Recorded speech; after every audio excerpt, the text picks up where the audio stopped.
Olá, tudo bem com você? E chegamos quase ao fim da nossa série, penúltimo tema da série Gênesis, Verdades Fundamentais nos primeiros capítulos da Bíblia. Domingo que vem, neste mesmo canal, neste mesmo horário, teremos então o tema de encerramento, o grande finale da série Gênesis. Nosso propósito tem sido até aqui mostrar que no primeiro livro da Bíblia, escrito por Moisés, 1500 anos antes de Cristo, nós temos ali as verdades fundamentais esboçadas nesse livro. Todo o restante da Bíblia vai ampliando essas verdades maravilhosas, de modo que quando chegamos ao Apocalipse, vemos então a conclusão daquilo que começa lá, em Gênesis 3. Já estudamos esse capítulo, o capítulo mais triste da Bíblia. E vimos também que no desfecho da Bíblia, no Apocalipse, nós encontramos então a solução definitiva, a volta de Jesus. O tema de hoje, a intervenção divina, ou o Deus que intervém. Deus prometeu permanecer conosco em cada passo durante a nossa vida, durante a história deste mundo, e nós veremos então aqui, nesta noite, o assunto então da intervenção divina. Antes, porém, eu quero lhe contar uma história, um segredo aí da minha vida, na minha infância. Quando era criança, eu costumava fazer algo que eu espero que as crianças não façam depois em casa. Quando eu via aquelas trilhas de formigas no quintal da casa dos meus pais, às vezes eu pegava um algodão, embebia no álcool, colocava no meio do caminho, ateava fogo e ficava imaginando depois o telejornal das formigas no formigueiro, contando ali os repórteres formigas que um gigante apareceu por ali e incendiou o caminho delas. Olha que maldade, né? A mente infantil e misturada com um pouquinho de maldade ali, fazia esse tipo de coisa. Sabe, depois eu fiquei pensando,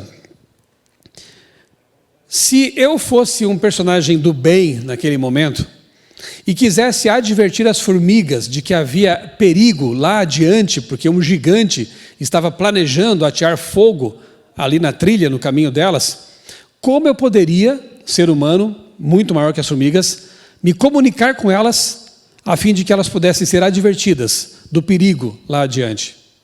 Certamente que como gigante, ser humano, eu não conseguiria fazer isso. A forma mais efetiva seria, de algum jeito, me transformar numa formiga. E então, no meio delas, tentar convencê-las de que lá na frente havia perigo. Eu poderia até ser mal compreendido. E de repente até ser expulso do caminho porque elas queriam trabalhar. Mas eu tentaria fazer com que elas percebessem o perigo que estavam correndo. Sabem, algo mais ou menos parecido com isso foi feito por Jesus. Nós já estudamos isso. Deus é infinito, é o Criador do universo. Jesus, como diz João, é o Verbo eterno. Como diz Isaías, é o Pai da eternidade, é o Deus forte, Príncipe da paz. É o Eu Sou das Escrituras. Mas para se tornar compreensível, para conviver com os seres humanos e mostrar como é Deus para os seres humanos, ele se tornou um ser humano. É o milagre da encarnação. Nasceu como ser humano, viveu como ser humano e na cruz morreu para pagar os nossos pecados. Ele se fez um de nós. Isso é maravilhoso. Jesus, o Filho de Deus, se fez homem e caminhou com os seres humanos por 3 anos e meio. Morreu numa cruz para perdoar nossos pecados e mostrar o preço que Deus esteve disposto a pagar e pagou pela nossa salvação. Jesus ressuscitou, ficou mais 40 dias com seus discípulos e foi para o céu. E o que ele fez naquele momento? Na ascensão, nós encontramos ali uma cena muito bonita, e eu quero convidar você a abrir sua Bíblia, ou acessar a sua Bíblia, lá em Atos dos Apóstolos, capítulo 1. Vamos ver exatamente a cena da ascensão de Cristo. Atos, capítulo 1, versos 8 a 11. Observe aqui o que acontece nesse momento especial. Diz aqui o texto que quando Jesus... Verso 8 diz assim: mas vocês receberão poder ao descer sobre vocês o Espírito Santo e serão minhas testemunhas tanto em Jerusalém como em toda a Judeia e Samaria e até os confins da terra. Depois de ter dito isso, Jesus foi elevado às alturas à vista deles e uma nuvem o encobriu de seus olhos. Estando eles com os olhos fixos no céu, Enquanto Jesus subia, eis que 2 homens vestidos de branco, sabemos que eram anjos, se puseram ao lado deles e lhes disseram: homens da Galileia, por que vocês estão olhando para as alturas? Esse Jesus, que foi levado no meio de vocês para o céu, virá do modo como vocês o viram subir. Veja que promessa maravilhosa que encontramos aqui. Cristo prometeu voltar do modo como ele subiu. Ele foi envolto pelas nuvens, estava acompanhado de anjos, e então ele diz que voltaria do modo como subiu para o céu. Os anjos fizeram essa promessa. Como é bom saber disso. Eu quero convidar você nesse momento a fazermos uma oração. Uma oração que envolve um pedido especial. O pedido para que nós estejamos preparados para esse grande momento em que Jesus voltará nas nuvens dos céus com seus anjos. Feche os olhos e vamos conversar com o nosso Criador. Santo Deus, bondoso Pai, muito obrigado pela promessa que acabamos de ler na Tua palavra. Anjos de Deus disseram que Jesus voltará do modo como Ele subiu para o céu. E nós queremos estar prontos para essa grande intervenção divina, quando a história do pecado aqui na terra sofrerá um duro golpe. Nós te pedimos, ó Deus, que estejamos preparados todos os dias para o que vem aí no nosso futuro e especialmente para a volta de Jesus. É em nome dele que nós te pedimos e agradecemos. Amém. Na verdade, nós encontramos muitas vezes na Bíblia a promessa da volta de Jesus. São mais de 2.000 referências diretas ou indiretas a esse acontecimento. Aqui nós vemos 2 anjos. Imagine a cena: Jesus sendo levado para o céu, subindo a ascensão de Cristo, ali entre nuvens, como eu disse, rodeado por anjos, e ele então olha para baixo e vê seus discípulos com um olhar de tristeza, porque afinal de contas estavam tão acostumados a conviver com o Mestre, 3 anos e meio de intensa convivência. A saudade já começava a apertar o coração. Então Jesus pede que 2 anjos daquela comitiva desçam para confortá-los, reafirmando a promessa que ele mesmo já havia feito: ele voltará. Enquanto isso, aguardem o cumprimento da promessa. O Espírito Santo vai enchê-los de poder, e aí vocês pregarão o Evangelho a todo o mundo, e assim aconteceu. Então a promessa de Jesus foi maravilhosa. Em João 14, 1-3, ele mesmo disse, lembra do texto? Não se turbe o vosso coração, credes em Deus, crede também em mim. Na casa de meu pai há muitas moradas, se não fosse assim, eu vou-lhe teria dito, vou preparar-vos um lugar, e quando eu for e preparar, voltarei para receber vocês, para que onde eu estou, vocês também estejam. Ele está no céu, nos levará para o céu. Ele disse, eu voltarei. Os anjos disseram, ele voltará. Os autores inspirados garantiram isso muitas vezes. Portanto, eu não tenho dúvidas e não preciso descrer do fato de que Jesus voltará. Ele nunca mentiu. Ele disse nas profecias que nasceria em Belém, nasceu. Disse que morreria na cruz, morreu. Afirmou que ressuscitaria, ressuscitou. E disse que voltará, vai voltar. Queiramos ou não, estejamos prontos ou não, no calendário de Deus isso vai acontecer. Mas que nós estejamos preparados para isso. Outra promessa maravilhosa que ele nos fez está em João 14. Vamos ler juntos esse texto? João capítulo 14, versos 16-18 e depois o verso 26. Além da promessa da vinda dele, ele fez esta promessa aqui. Leiamos juntos. João capítulo 14, começando com o verso 16. Eu pedirei ao Pai, e Ele lhes dará outro Consolador, a fim de que esteja com vocês para sempre. É o Espírito da verdade, que o mundo não pode receber, porque não o vê, nem o conhece. Vocês o conhecem, porque Ele habita com vocês e estará em vocês. Não deixarei que fiquem órfãos, voltarei para junto de vocês. E agora o verso 26, avance um pouquinho ali. 26. Mas o Consolador, o Espírito Santo, que o Pai enviará em meu nome, esse ensinará a vocês todas as coisas e fará com que se lembrem de tudo o que eu lhes disse. Então a promessa de Cristo durante sua ausência, porque ele está agora, conforme o livro de Hebreus explica tão bem, no santuário celestial intercedendo por nós, na ausência dele, ele então envia outro Consolador. Por que outro Consolador? Porque antes ele mesmo era o Consolador. Ele mesmo era aquele que estava ao lado, fortalecendo, incentivando, amando, dando poder. Agora o Espírito Santo assume o controle. E o Espírito Santo, não limitado pelas condições humanas, como Jesus esteve, quando aqui na terra, é pleno de onipotência, onisciência e onipresença. Então ele pode estar, e de fato está, na vida, na mente, no coração de cada pessoa que assim o deseja, que o convida, que pede que ele seja o seu Consolador. Você já pediu isso para Deus? Você já clamou a Deus para que envie o seu Espírito Santo, o seu Paracletos? A palavra grega quer dizer algo como advogado. Alguém que está do lado de alguém para defendê-lo. Esse é o nosso Paracletos, o Espírito Santo. Você já pediu a Deus para que você receba o batismo do Espírito Santo? A presença do Espírito Santo, ela é transformadora. E essa promessa foi feita pelo nosso Senhor Jesus Cristo. Na verdade, vamos agora para o Gênesis, que é o nosso livro de estudo básico, né?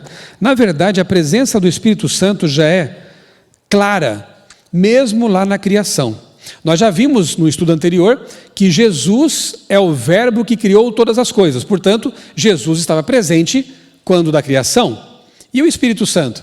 Gênesis 1, verso 2, diz assim: a terra era sem forma e vazia, havia trevas sobre a face do abismo, e o Espírito de Deus se movia ou pairava sobre as águas. Então nós temos aqui evidência bíblica, no livro de Gênesis, para saber que realmente a Trindade estava ali envolvida. Por isso façamos o homem à nossa imagem e semelhança. Lá estava o Pai, lá estava o Filho e também, acabamos de ler, o Espírito Santo.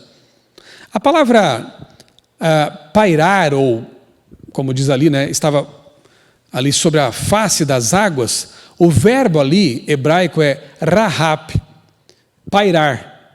E só é usado para seres vivos, isso é muito interessante. Não se aplica a coisas, a um avião, por exemplo. Ele é usado para seres vivos, como águias, aves ou anjos e o Espírito Santo. Portanto, aquele que estava pairando sobre as águas era um ser vivo, uma pessoa divina, o Espírito Santo. Jó 33:4 e Salmo 104:30 mencionam o Espírito envolvido na criação. Agora vamos dar um salto de 1600 anos, Apocalipse, capítulo 22, 17, o último capítulo da Bíblia, saindo do primeiro, avançando para o último. E lá nós encontramos: o Espírito e a noiva dizem, vem. O Espírito Santo e a igreja convidam as pessoas para vir e beber de graça a água da vida, para vir e aceitar as promessas de Cristo. Portanto, o que nós encontramos ali? Gênesis atesta a divindade do Espírito Santo ao colocá-lo como Criador, como um ser que está participando da criação. Então ele é divino. E Apocalipse deixa clara a personalidade dele ao dizer que ele convida, junto com a igreja, ele convida as pessoas para virem, beberem, terem paz, encontrarem Jesus. Seria muito estranho dizer que uma energia ou força ativa estaria convidando alguém para alguma coisa. Não é assim que funciona. Somente uma pessoa pode convidar outra para uma experiência especial. Então, que maravilhoso isso, não? No Gênesis, nós encontramos a certeza de que ele é divino, o Espírito Santo. E no Apocalipse, entre outros muitos textos, né, claro, nós encontramos a afirmação de que ele é uma pessoa divina, nos convidando para uma experiência com Deus. Ao longo das Escrituras, entre esses dois textos, Gênesis 1 e Apocalipse 22, são revelados o mistério e a obra do Espírito Santo por nós e em nós. Vamos ver alguns textos que falam disso também. Atos capítulo 5, versos 3 e 4. Disse então Pedro, Ananias, por que encheu Satanás o teu coração, para que mentisses ao Espírito Santo e retivesses parte do preço da herdade? Guardando-a não ficava para ti? e vendida não estava em teu poder? Por que formaste este desígnio em teu coração? Não mentiste aos homens, mas a Deus. Ora, primeiramente Pedro diz que ele mentiu ao Espírito Santo. E termina dizendo que mentiu a Deus. A quem, afinal, Ananias proferiu essa mentira? Mentiu. Para quem ele mentiu? Para o Espírito Santo ou para Deus? Tanto faz, porque o Espírito Santo na Bíblia é Deus. Mais um texto. Mais dois, na verdade. 1 Coríntios 6,19 e 2 Coríntios 6,16. Ou não sabeis que o vosso corpo é o templo do Espírito Santo, que habita em vós, proveniente de Deus, e que não sois de vós mesmos? Logo, nós somos templo do Espírito Santo. Mas o outro texto diz: porque vós sois o templo do Deus vivente. Como disse Deus, neles habitarei e entre eles andarei. Eu serei o seu Deus e eles serão o meu povo. E agora, como ficamos? Num texto, Paulo diz que somos templo do Espírito Santo. No outro, mesmo Paulo, escrevendo aos mesmos coríntios, diz que somos templo do Deus vivo, ou Deus vivente. De quem somos templo? Do mesmo, dele mesmo. Porque o Espírito Santo é o Deus vivente, tanto quanto Jesus, tanto quanto o Pai. Avancemos aqui. Atos 15, 28 e Efésios 4, 30.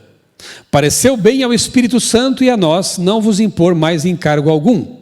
E o outro texto diz: não entristeçais ao Espírito Santo de Deus, no qual estáis selados para o dia da redenção. Ora, pareceu bem ao Espírito e a nós, ou seja, eles estão colocando ali, os apóstolos estão colocando o Espírito Santo junto com eles, como pessoas. Pareceu bem a ele, tanto quanto para nós, fazer alguma coisa. E depois é dito que o Espírito Santo pode ser entristecido, tanto quanto alegrado. Quando nos convertemos, quando somos selados para o dia da redenção, ele nos alegra, ele se alegra. Mas quando nós nos afastamos de Deus, quando nós afundamos no pecado, e isso nos machuca, isso entristece o Espírito Santo. Se ele sente tristeza, alegria, se ele tem sentimentos, ele só pode ser uma pessoa divina. Energias, forças ou coisa parecida, impessoais, não sentem alegria nem tristeza. E muito menos podem ser comparadas a seres humanos, como é o caso ali do texto de Atos dos Apóstolos. Servindo eles ao Senhor e jejuando, disse o Espírito Santo: apartai-me a Barnabé e a Saulo para a obra a que os tenho chamado. Atos 13, verso 2. Olha que interessante. O Espírito Santo, nesse texto aí, usa o pronome me, aplicado a si mesmo. A palavra Espírito, na verdade, lá no grego, ela é um substantivo neutro. Só que os escritores inspirados do Evangelho se referem ao Espírito Santo usando o pronome masculino, pessoal, ekeinos. Se ele fosse apenas uma coisa ou energia, não usariam um pronome pessoal. Mas usaram. E o próprio Espírito usa para si mesmo esse pronome. Mais uma evidência da personalidade do Espírito Santo. Dois textos interessantes da escritora inspirada Ellen White, no livro Evangelismo, páginas 616 e 617, ela diz assim: precisamos reconhecer que o Espírito Santo, que é tanto uma pessoa como o próprio Deus, está andando por esses terrenos. Que texto claro, hein? O Espírito Santo, que é uma pessoa como o próprio Deus, o Pai, está andando por esses terrenos, está aí com você. E o outro texto diz, outro parágrafo: o príncipe da potestade do mal, ou seja, Satanás, só pode ser mantido em sujeição, dominado pelo poder de Deus na terceira pessoa da Trindade, ou da divindade, o Espírito Santo. Se ele tem poder, ele não é poder apenas, ele tem poder. Satanás só pode ser sujeito, dominado, derrotado pelo poder de Deus na terceira pessoa da divindade, o Espírito Santo. A Bíblia e Ellen White são muito categóricos e claros em afirmar que o Espírito Santo não só é Deus, quanto também é uma pessoa divina. Jesus prometeu: eu estarei sempre com vocês até o fim dos tempos. Eu Para mim esse texto é muito precioso, porque todos nós, você e eu, enfrentamos lutas na vida, dificuldades, barreiras, decepções, traumas. E enquanto esse mundo durar, e enquanto esse mundo de pecado durar, essas coisas serão realidade, infelizmente. Mas Jesus disse: estarei com vocês todos os dias até a consumação do século, até o fim dos tempos. E Ele está nesse momento conosco por meio da pessoa do Espírito Santo. O Espírito Santo está em todos os lugares ao mesmo tempo. Ele é onipresente, tanto quanto onisciente. E nós podemos então confiar nessa promessa maravilhosa: eu vos deixarei um outro Consolador para estar com vocês até o fim. Precisamos estar cheios do Espírito, a fim de nos preparar para o encontro com Jesus. Na vinda dele, teremos o privilégio de conhecê-lo pessoalmente e de reencontrar nossos queridos que dormem o sono da morte. A ressurreição de Cristo, como vimos num tema anterior, é a nossa grande certeza de que isso será uma realidade. Faz toda a diferença ter o Espírito Santo na vida. A Bíblia apresenta lá em Gálatas os frutos ou os gomos do fruto do Espírito. Você quer tê-los? Ali fala de amor, bondade, benignidade, mansidão, domínio próprio. Esses são os gomos do fruto do Espírito, não são nossos. Nós não podemos produzir por nós mesmos essas características. Mas se nós permitirmos e convidarmos o Espírito Santo de Deus para tomar conta de nossa vida, de nossos pensamentos, nós seremos pessoas transformadas pelo poder dele. Você aceita esse oferecimento de graça de Deus? Você quer ter do seu lado o grande advogado, paracletos divino, que é o Espírito Santo? Deus prometeu intervir em nossa história, e Ele está intervindo já faz tempo, na vida de muitas pessoas. Ao longo de toda a história da humanidade, Deus tem intervindo nas vidas humanas. Mas Ele prometeu, no fim da história, quando da volta de Jesus, interferir de modo definitivo. E esse será exatamente o tema do nosso próximo domingo, nosso último tema da série Gênesis, Verdades Fundamentais, nos primeiros capítulos da Bíblia. Permita que Deus intervenha em sua vida. Ele não faz nada contra a nossa vontade, já aprendemos isso nessa série. Deus respeita o nosso livre-arbítrio. Ele respeita a nossa liberdade de escolha. Lá no Apocalipse, capítulo 3, nós encontramos um verso maravilhoso que diz: eu estou à porta e bato. Se você abrir a porta, eu vou entrar em sua casa e vou cear com você e você comigo. Esse cear, esse jantar, era símbolo de comunhão, de amizade, de intimidade. Portanto, o que Deus quer é que nós voluntariamente abramos a porta do nosso coração, da nossa mente, da nossa vida, para que Ele possa entrar ali e fazer morada. E eu posso assegurar a você, faz toda a diferença. É uma transformação radical e maravilhosa. Que Deus realmente sensibilize você para que você possa aceitar esse convite. O Espírito e a noiva dizem: vem, venha. Aceite Jesus como seu Salvador pessoal. Aceite o plano maravilhoso de Deus para a sua vida. E tudo será diferente. Eu quero convidar você nesse momento a fazer mais uma oração. E nós vamos orar especificamente pelo batismo do Espírito Santo, que é o que nós tanto precisamos, como indivíduos e como igreja. Vamos pedir que Deus envie para a nossa vida esse Consolador maravilhoso. E vamos entregar ao nosso Deus a nossa vontade. Porque, como diz o apóstolo Paulo, é Ele que opera em nós tanto o querer quanto o realizar segundo a sua boa vontade. Mas temos que nos entregar. É só isso que Deus pede de nós. Vamos orar? Santo Deus, eterno Pai, neste momento o nosso pedido especial é de que Tu nos batizes com o poder do alto. Nós entregamos a Ti agora, Senhor, a nossa vida. Nós entregamos o nosso coração, a nossa mente. Nós sabemos que Tu estás batendo a porta do nosso coração e nesse momento nós a estamos abrindo para Ti. Ó Pai, aceita esse Teu filho, essa Tua filha que neste momento está pedindo um milagre. Está clamando por uma mudança de vida, uma transformação do coração, que só Tu consegues e podes operar. Aceita, Senhor, a nossa entrega. O nosso coração está aberto para Ti. Por favor, entra em nossa mente, em nossa vida e faze ali morada. E que os frutos do Espírito possam ser uma realidade em nossa vida por meio dessa comunhão íntima contigo. Obrigado, Pai, porque Tu tens intervindo na vida de pessoas deste mundo desde o princípio até o fim. Obrigado porque prometeste intervir no final com a volta de Cristo. E nós queremos estar preparados com as nossas lâmpadas cheias de azeite, cheias do Espírito Santo. Nós oramos em nome de Jesus. Amém. Na semana que vem, nós teremos então aqui o último tema da série Gênesis, verdades fundamentais nos primeiros capítulos da Bíblia. Se você perdeu algum tema, estão todos aqui no canal da Igreja Unasp SP. Os 9 temas com este aqui estão todos ali gravados. Você pode assistir, reassistir, indicar para amigos, se inscrever no canal, compartilhar os conteúdos, porque assim você faz a palavra de Deus chegar mais longe.